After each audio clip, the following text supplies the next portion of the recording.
Hello and welcome. This is Wylker, and today we'll be spotlighting power converters. Power converters is another mod by Powercrystals. He's been in the modding scene for a long time, but took some time off. And Power Converters 2.0 is a complete rewrite with all kinds of neat features, new consumers for some of the newer mods that are out there, like universal electricity.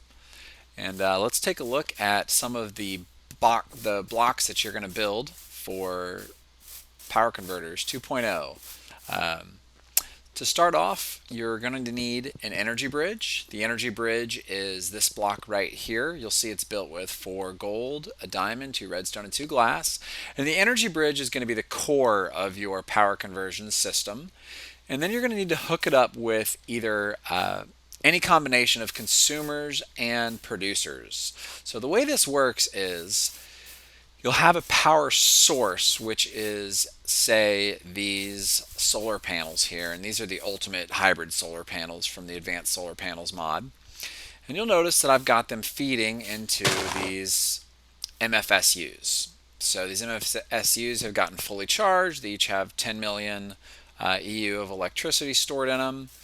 And you'll notice that they output to this monstrosity that I've got set up over here. But I've got the fiber wires broken right now because I don't want all this stuff to do its thing just yet.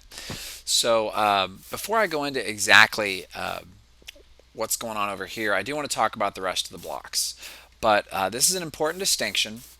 You'll notice I've got recipes over here for consumers. Consumer, consumer, consumer. By placing any one of these consumers into your, let's just grab this, I don't know, IC2 HV consumer. By taking any one of these consumers and dropping it into a crafting table, you'll notice you get a producer. I can throw it back in a crafting table and get a consumer. So there's only recipes for consumers. Once you get the consumers built, you can flip-flop them back and forth.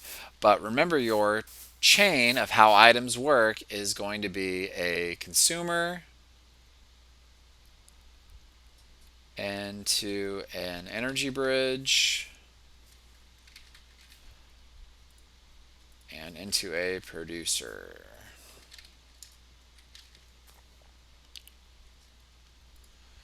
So when you're building these items, you'll have consumer, energy bridge, producer, just like that. Just a minute here and I'll show you how all that works, okay?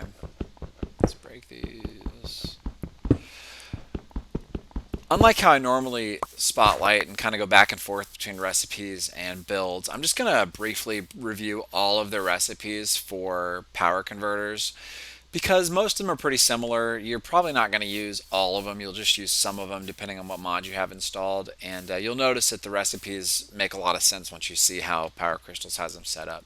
So the Buildcraft consumer uses a Stirling engine and 4 gold. The IC2 this is the high voltage consumer, uses 4 gold and an HV transformer. The medium voltage uses an MV transformer in the same recipe with the 4 gold. The LV uses the LV transformer with the 4 gold. And then there's an extreme voltage one as well that uses an MFSU. So pretty expensive recipe right here, but an MFSU along with the 4 gold gives you a extreme voltage consumer. There's also a consumer for steam. There's a consumer for universal electricity, low, medium, and high voltage, which I mislabeled over there. So the low voltage one uses a battery box and 4 iron. The medium voltage uses a battery box and 4 gold, and the HV uses a battery box and 4 diamonds. The steam is the commercial steam engine in the middle with the 4 gold all the way around it.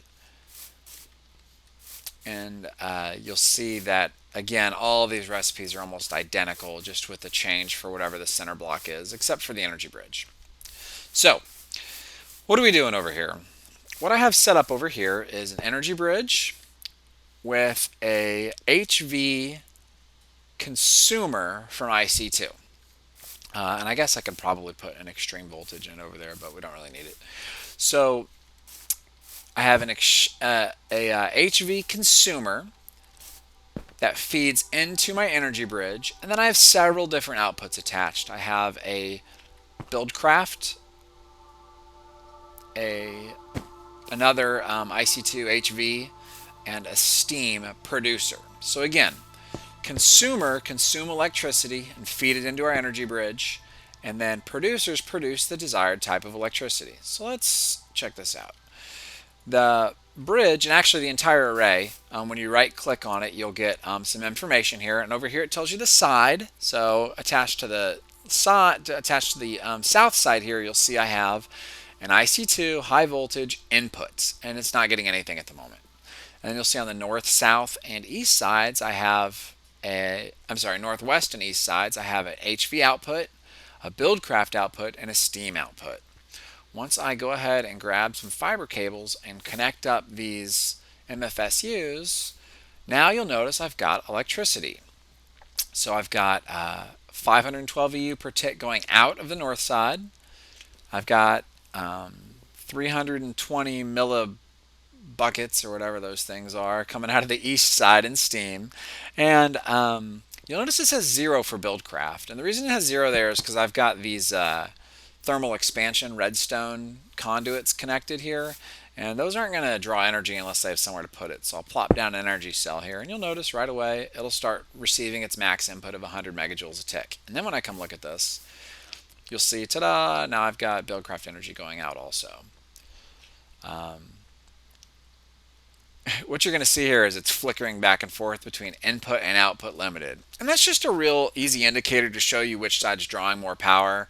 I've got this system almost at equilibrium, which is why you're seeing it flicker back and forth like that really quickly. You'll see that it's pushing out 925 EU per tick through to this MFSU, which I don't think MFSUs could even accept that much. But you'll notice over here I've got some, again, thermal expansion liquid ducts running all the way over here to a steam turbine from Railcraft.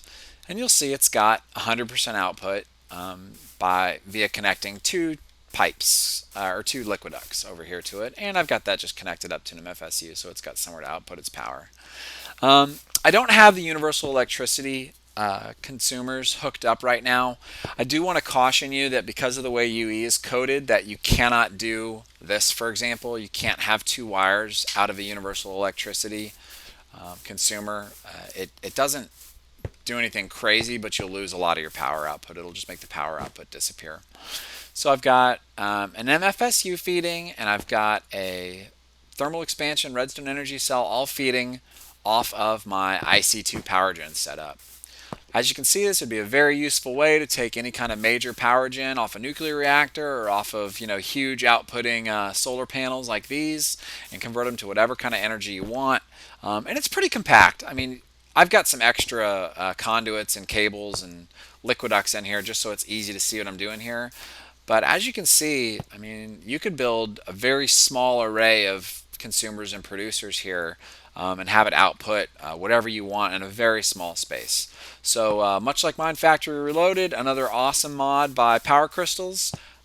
This is Wylker. If you guys have any comments or questions, please leave them for me in the video comments section. Again, I'm pretty new to doing these spotlights, so any feedback is definitely appreciated.